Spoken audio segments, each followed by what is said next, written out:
What's up? What's happening? Friends and family and friends, welcome! Welcome to this week's edition of Grover Takeover. I am MT Aunt Grover. You know I am the Grover. So let's get right into this. Make sure that you like, that you comment, that you share. And if you're watching this on YouTube, that you subscribe and click the notification bell so that you are made aware of all available content. So, this week's episode, very special. I have a very special guest here with me this week. Please welcome the lovely, the beautiful Blondie Lockhart. Welcome, Blondie. Welcome. Hello. Yes. Welcome, family, friends. How y'all doing? I have been waiting to have a guest on, and I'm so glad that she was able to get the time. We've been missing each other. Not missing, but you know, like life happens and you're Schedules. moving. Gotta have your people talk to my people and my people get back with your people. And then we end up sitting here together doing a takeover. Because I have a guest this week, I am going to do things a little bit different. I want to do what I do here on Grover Takeover, what you guys enjoy watching, but having a different perspective here, I have to take advantage of that, and I've got to do something a little bit different, and we'll get to that later. But first, I'm going to start off and jump right into this week's episode. Are you ready, Blondie? Are you ready? I'm ready. All right, then here we go. Now, a little somber at first, because we do have to start off talking about the fact that we lost BIZ MARKIE, the rapper of BIZ MARKIE. I don't think I need to even try to explain who he is. No. And you say he's just a friend, and he says, "Oh baby, you." I'm about to say, not the Mario remake. Right, not the Mario version, the original version. But BIZ MARKIE passed away at 57 years of age. We have been watching in the media where he has been having health issues. Very sad to hear. I also want to go ahead and just, because I want to just get this out of the way, Keyshiia Cole lost her mother, Frankie. Frankie was found dead on her birthday in her home. Very unfortunate. Apparently of a drug overdose, they are saying. I mean, I don't want to spend a lot of time on this, but it's just so sad how the drugs just can, I mean, they can just really just take hold, and it's something that some people just can't get rid of. Absolutely. And a lot of people that I've been seeing online, they kind of felt guilty because they enjoyed watching her sometimes drug-induced foolishness online, or excuse me, on TV, but we can't take blame for that because she had problems long before she got on TV. So, and even still, those are her own internal demons. So hopefully you as viewers and her family and friends are not taking that on, because you know that was a battle that she couldn't fight with anyone else. She had to fight it herself. Because the one thing more than anything else, that had she not been, even when she was not high, she was still entertaining to watch. She was still fun to watch. So it's like the drug thing, just like you said, we can't take that on as the viewer because we enjoyed watching her when she was high. We enjoyed watching her when she wasn't as well. It was the same thing with Whitney Houston when she had her reality show with Bobby Brown back in the day. Now, when they were high, now it was a whole spectacle. It was, but they were entertaining when they were not high. You know, I had the opportunity to be in the same place with Whitney Houston and Bobby Brown at one time, and they were not high, but they were very entertaining. Very. So I just want, like, condolences to the families, prayers up. Like, it's sorry, it sucks to lose people at these young ages like this, but you know, death is something that we have no control over. Like, we all have our time. Yes. And let me move and skirt quickly along to the next thing, because this is going to lead us into where we're going with our guest. I want to talk about the NIVEA Nash interview. NIVEA, as you guys know her, did an interview with Kandi Burress on Kandi Burress's new show called On That Note, which she's going to focus more on interviewing people that have to do with the music industry. Yes. So NIVEA got on there and she talked for a good hour and 10 minutes, and she told us the things we already knew. But I feel like because she is so close to Kandi and has known Kandi for such a very long time, it gave her a different comfort level, and she took us to another level. Did she? With the interviewing. This is personal to me. I was there and present for a lot of the things that she talked about in this interview. I have known NIVEA a very long time. I do not have contact with her right now. I would love to, because there's so much I would love to say to her at this age that I did not say the last time I saw her, which last time I saw her was probably about maybe 10, maybe 11, 12 years ago. But either way, I was right in the mix of these things, because this manager that she talks about in this interview, his best friend, the best friend she talks about that did the raping and all this stuff, that was my manager at the time. Wow. They were best friends. We were all intertwined. They had their own little kind of production company thing going. Me and my group were, and there was NIVEA. Now we were a little older than her, but it was a lot. And I gave you some homework once we decided you were going to be on the show. And I set up a lot of things there, but what was your perspective on that interview? Because the interview is trending all over the internet. Yes, it is. It is the hot topic, big thing. Entertainment Tonight even did a segment about it. Like, what did you think about?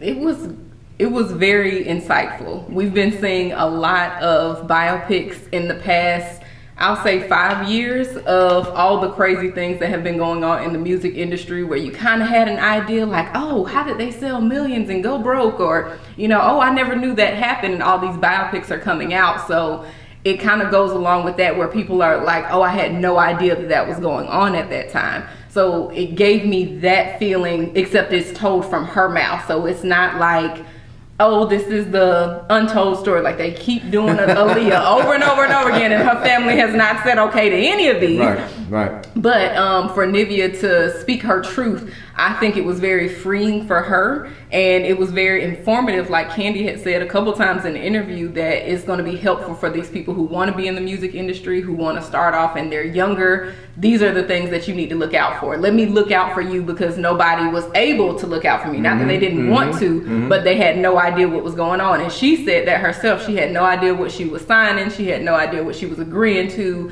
She just wanted her dreams to come true, and this person was there to help her, protect her, so she thought. And and he was very predatory. He helped, but he hurt quite a bit too. Yes, and it was to be in the situation. I made the statement the other day. I've talked to a lot of people in the last week about this, because, like I said, I am so intertwined in it, and there are a lot of people that know that.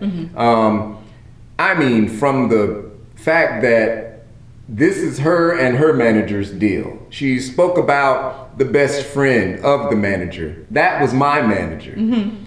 She talked about when she talked about at one point having come back to live with a rapper female friend who was managed by her manager. That was my ex-girlfriend. like this whole saga, like I was taking there you down memory lane. And it took me down a bad memory lane, because it actually made me emotional, because living in it at the time, be clear that when she's talking about when these things were happening, she was 15 and 16 and 17. And even though I was in that same circle, I was older than her, but still very young. At the time when all this started, I was like 19. So, and during the course of when it was going on, that makes me 19, 20, 21, around that age. My group mates were a little younger than me, so that makes them 17 and 18, and then 18, and like, we're all really young, and these are grown men, 37, 38, 40, 41, like they're grown men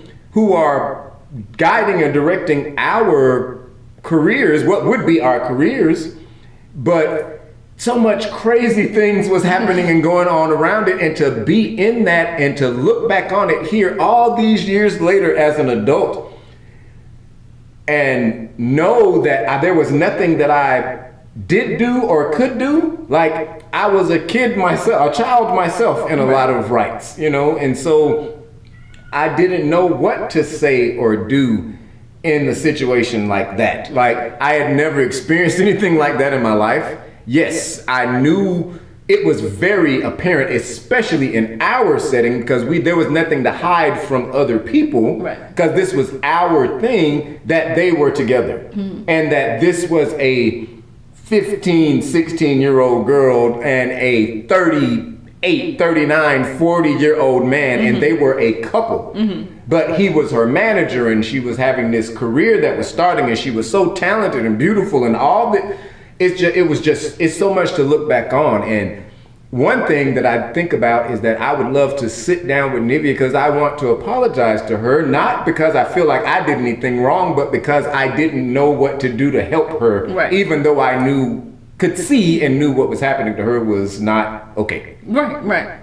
Absolutely. And I can understand your plight in that moment, because you were similar to her in that situation. Like she said, she didn't know what she was agreeing to and signing to, and for you it's like, I'm assuming it was probably like, is that supposed to, that's not right, but you know what, and I know you as well, it's also like, I'm gonna focus on my business. Well, and to be clear, Kandi made the statement too. She was like, seeing those young female artists like that with older dudes, that was normal. Right, Aaliyah, like I just said earlier, that's and several other stories that we've seen, like again in these biopics, where it's like, now we're like, that shouldn't have been happening, but in those moments it's like, you're trying to make it, this person says they're going to help you, what are you going to do? You're going to go down that road, but you hope for the best in that situation. Unfortunately for her, I mean, she came out of it, thank goodness, and that was, she had a lot of struggles that she talked about, and yeah, like I said, he helped a lot, but he harmed a lot too. And just being predatory. They know that these young girls and young men are trying to make it in the industry, so it's almost like, well, what are you willing to do to make it? And some situations are worse than others, so it's just beautiful to see her story. I don't feel like it's come full circle, but I feel like the show on BET is going to help her, because she's come back on a lot of people's radar to be like, oh, NIVEA is hilarious, first of all, because she was funny in the interview too. But she's super talented, she's still beautiful, she has a story to tell. You have to be clear that this girl garnered this predator garnered for this girl, but based off her talent, one of the best record deals at the time. Like being still in that lane and trying to be an artist at the time. And I want to segue just a little bit, because I don't want to forget to say this. I thank God for the veil of protection, because I come from a praying family, so it doesn't matter what we do. We come from the same family, if those of you that don't know, but no matter what we do, it is still protected. Absolutely. Now it's up to us to recognize and to accept that some things are wrong or right or whatever, but it's still protected. I thank God for that veil of protection, because in those moments, as I got deeper and deeper into, anybody that knows me knows that I can sing. I can sing a lot better than a lot of people whose music that you go out there and buy. All facts. But as things were starting to happen for me, I saw so much, this thing included, but way more. And I was like, now this is some crazy mess, and I need to do something different. I still want to work in the music industry. This has been my dream. I have to do it a different way. And that's when it became the whole A&R management, that kind of thing. And warning, I always warned. I was always warning people about you were the protection that NIVEA needed. So I feel like that was your way to give back to all the things that you saw. You're like, I'm not going to let these other people be set up like this. Yeah. So indirectly, you still, I'll say, gave back in that way. Yeah, and I'll accept that, I'll accept that.